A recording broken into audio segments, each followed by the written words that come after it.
Welcome to another day of my dropshipping e-commerce journey. In today's video, I'm going to go over all the dropshipping terms that I keep mentioning in my video, and pretty much just like a beginner's alphabet to dropshipping, terms that you're going to come across on your journey and all the stuff that I keep repeating in my videos. A lot of people ask me to clarify some of these things, so let's get right to it. So let's start with the manufacturer. A manufacturer is a person that produces your product. It is the company that manufactures the product, and that could be the factory. Your net profit, that is your bottom line. After all of your expenses are subtracted from the revenue, that is what you are left with at the end of each month or at the end of each day, and that is your net profit. That is what you made. Gross profit is revenue minus cost of goods. So sometimes you're going to come across this as well. Now, I mentioned revenue a couple times. Revenue is the total money that you've earned from selling your products before any expenses are subtracted. So whenever I talk about 1K days, I mean 1K, $1,000 in revenue per day.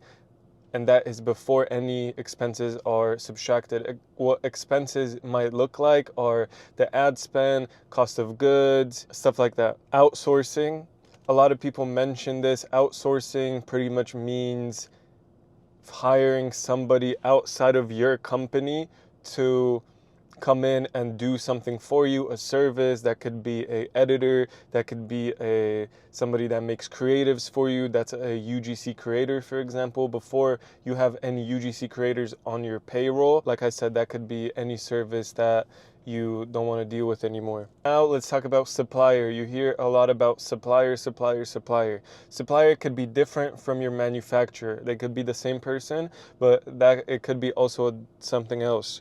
So a supplier provides the product to a given company or directly to the consumer. So a supplier can ship out your product to your consumer. That's what I'm doing right now with dropshipping. So pretty much the supplier either sells in bulk or can ship it out directly to your consumer. A lot of people mention that they have an personal private agent in China. Bottom line, agent is a middleman between the supplier and the market. An agent does not own any goods. He can negotiate on your behalf with the supplier or can negotiate on supplier's behalf with you. So forth. And an agent is somebody that pretty much takes a fee from getting all that stuff done for you. They pretty much just leverage their connections. Chargeback. Chargeback is something that everybody will deal with on their dropshipping journey. And e-commerce in general, I haven't dealt with it so far, but that day is coming and everybody needs to know what that means. So a chargeback is pretty much a forceful refund that is issued by the consumer's bank. So for instance, if your customer tries to contact you to initiate a refund or is not happy with the product at all, and maybe the product didn't even arrive, or the customer is not able to get in contact with the seller directly, then they might do a chargeback, which they directly contact the bank, and the bank, like I said, issues a forceful refund. So this is something that you will deal with.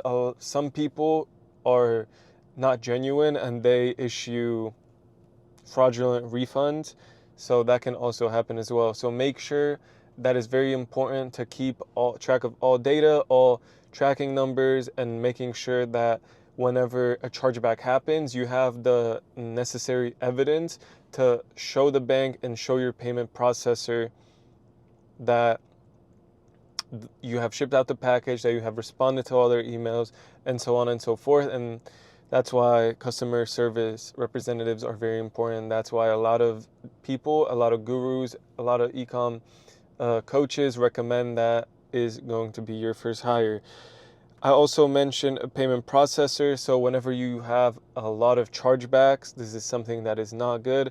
Within certain industries, chargeback happen more often, and the payment processor can hold your money. You've probably heard of this. Payment processors can take the money, hold it, because you have a high risk of chargebacks, and they don't want to be left with having to give people money back out of their pocket. So they will just charge you, they'll increase the fees if you have a lot of chargebacks, and it is just really good to deal with that head on. And now, payment processing. What is a payment processor? So a payment processor is the company that handles transactions. If somebody uses a debit card, credit card, whatever payment form they use, there's a payment processor in between that takes money from their bank and deposits it to you. So technically it takes some time for example, if a consumer, your customer, is paying with a credit card, it takes a couple days for the money for the transaction to be completed in general. Since you have a good payment processor, they can give you the money right away instead of waiting for that transaction to be completely closed. That's the risk that the payment processor is taking, and that is what they charge you for. But there are a lot of things that go into it. So Shopify Payment is an example of a really popular payment processor, and Shopify Payments itself is powered by Stripe. So you might hear Stripe a lot. Shopify Payments is not available in all countries, I know that for sure, but if you don't have Shopify Payments in your country, you might be able to add Stripe as your third-party processor, which technically ends up being like a similar thing, I guess. But I'm sure there are some differences between working directly with Stripe and Shopify Payments. I'm just not aware of them. Fulfillment and fulfilling your orders is taking incoming orders and making sure that the order gets to your customer.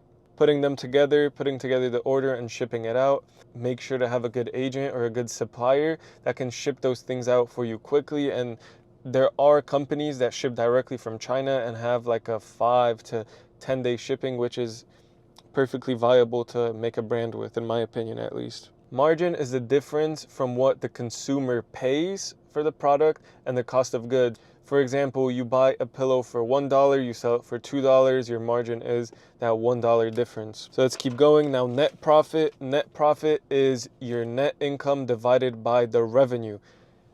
This is something that is really important when it comes to scaling up. For instance, whenever I do get to those 1K days myself, I'm looking to be at a healthy margin of anywhere between 20 to 30%. That is where it is healthy to start scaling to those bigger days. So I'm looking to always make sure that I'm at 20 to 30% margin, because at the end of the day, anytime you want to get into business, it is really important to make money, right? We're not just here trying to make 5, 10%, or 20 to 30% makes everything worthwhile. At the beginning, if you're building a brand, sometimes, you can have lower margins than 20%, but it is best to keep it at around 20 to 30, especially when you want to scale. So there are ways to increase your margin. I'm not going to go into detail with that, and I'm not sure about all the strategies myself. So supply chain is the network that is involved in moving the product from the manufacturer to the consumer. Let's get into KPIs, key performance indicators. These are all the abbreviations that I use on my Facebook accounts and how I have it set up. So I have CPM, which means cost per 1,000 impressions. For myself, I try to have my CPM between $25 to $50. But in all honesty, I think that the most important ones, and that's what I've been told, is CTA and ROAS, and I'm going to get to that in a second. CTR, which is click-through rate, is the percentage of impressions that clicked on your advertisement. This is an important fact because the higher number, the higher percentage, the better. That means a lot of people clicked. Then I also have a separate field for CTR, link click. So that is the percentage of impressions that clicked on their link directly. CPC, which means cost per click. That is going to give you the exact amount, how much it costs for an action, for a click on your advertisement. And then there is cost per link click, which is going to show you direct amount, how much it costs for a click on the link directly that takes them to your website. And they should be somewhat similar, of course. ATC, which is add to cart. That shows you if you have your pixel set up correctly on Facebook, it will show you how many people added to cart. You can go directly into your ad set and then your ads and figure out which ad got the best add to cart and check out add payment info. So that's pretty much whenever a customer initiated checkout, when did they add the payment information. CPP is the cost per purchase. That's pretty self-explanatory. How much money did you have to spend on ads for a customer to purchase your product?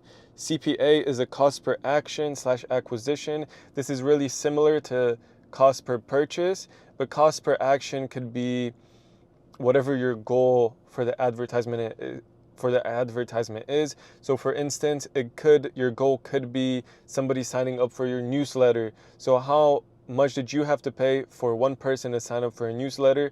Your action could also be a purchase. So how much did it cost per purchase? Which then it means the same thing. Now finally, ROAS, return on ad spend. What this means is how much did you get out of putting in a single dollar? So how much revenue was generated for every $1 spent? You also have to make sure to calculate your break-even ROAS, which means how much money do you have to spend on ads to be break even. This is something that I do with every single product that I am testing.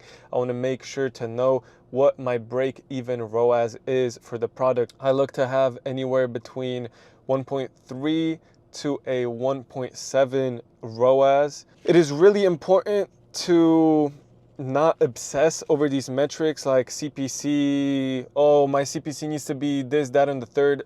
It is really important to know your cost per acquisition, your cost per purchase, and your ROAS. And if you're hitting your ROAS targets and your cost per acquisitions, then why does the CPM or the CPC matter? Those are good metrics to look at, but it is not something you should be obsessing over, and that is just my personal opinion. A lot of people will tell you, oh, if your CPC is above $1, then it's really bad, but it just really depends on the niche. It really depends on the product that you're selling, the cost of the product that you're selling. So that is really important, but make sure that you are making data-driven decisions. And that is something that I'm really focusing on right now, to be able to look at the data and realize, okay, this is what I have to do. Creatives are really important, because if nobody clicks on your creatives, the 5 hours that you spent on your website doesn't matter at all. So that is something that I'm taking into account. That's something that I'm working on.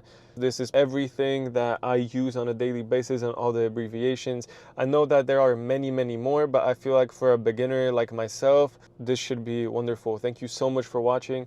Make sure to leave a like on the video if you like more of these info type of videos rather than just me talking about what has been going on. I'm hoping to get back on track and finish off March strong, still with the goal of 1K per day. It is going to be a journey. It's not going to be easy, but it is simple. So leave a like if you think that this video was chill. Tight shit.